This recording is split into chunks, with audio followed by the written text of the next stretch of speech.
I'll never forget the night of January 18, 2025.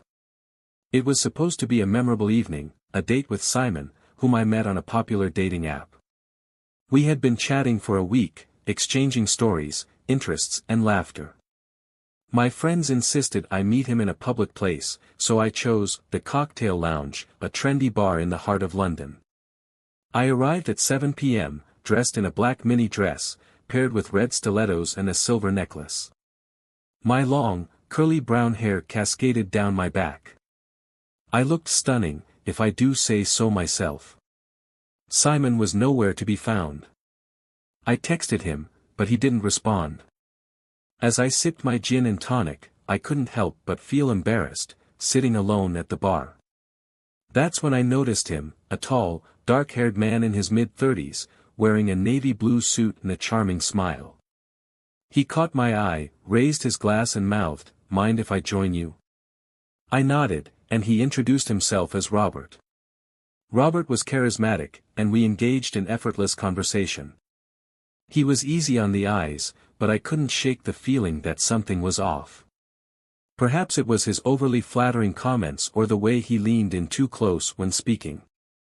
We chatted for hours, laughing and joking like old friends.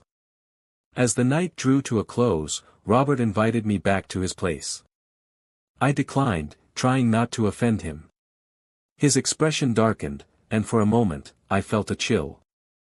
Desperate to lighten the mood, I added, "Maybe next time," and fabricated a reason for leaving, telling him I had an early work commitment.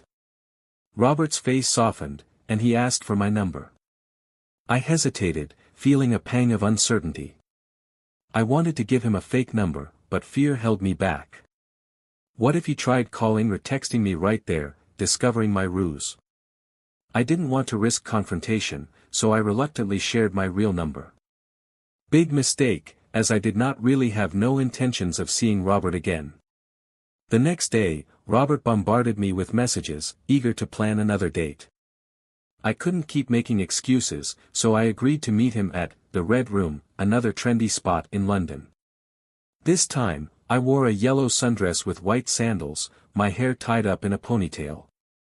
Robert arrived late, wearing a black leather jacket, a white t-shirt, jeans and a pair of white Nike Air Force Ones.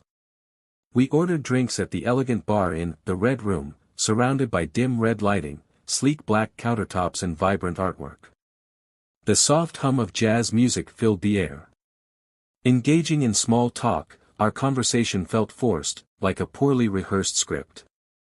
As the night wore on, Robert's behavior became increasingly possessive. When the bartender, a charming young man with a warm smile, flirted with me, Robert's eyes narrowed. His gaze lingered, a hint of hostility flashing across his face. I brushed it off as jealousy, attributing it to drunken paranoia, but a nagging voice inside my head warned me to leave. Robert, however, seemed determined to prolong the evening.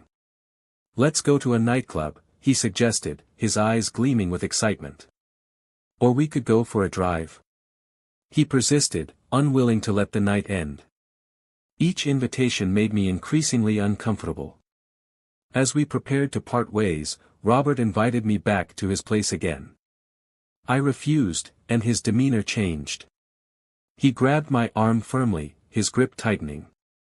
"Are you messing me about, after all the money I've spent on you?" he growled. Two bystanders intervened, asking if I was okay. I froze, terrified. Robert released his grip and stormed off. Just before he walked out the door he looked back at me. The look in his eyes was just evil. Shaken, I booked an Uber and went home. Glancing over my shoulder and looking out of the back window of the car, I felt like I was being followed. Once inside my home, I locked the door and peeked out the window. The street was empty. That night, creaks and groans echoed from my backyard. I lay in bed, paralyzed with fear. The sound of my back door handle turning made my heart race. I fumbled for my phone in the darkness and dialed 999. The police arrived swiftly. When the person heard the sirens, they fled. Peering out my bedroom window, I spotted the person sprinting down the street. They turned back to look at my house, that's when our eyes met, and a chill ran down my spine. In the street lights I could see the person's face. It was Robert. The police took my statement, and I never saw Robert again. I learned a valuable lesson that night: trust your instincts and never settle for someone who makes you feel uneasy. Simon, the original date, later apologized for standing me up, citing a family emergency. We never met again, but I was grateful to have dodged that bullet. The memory of Robert still lingers, a cautionary tale about the dangers of online dating. I'll always prioritize my safety and intuition, never letting fear or politeness cloud my judgment again.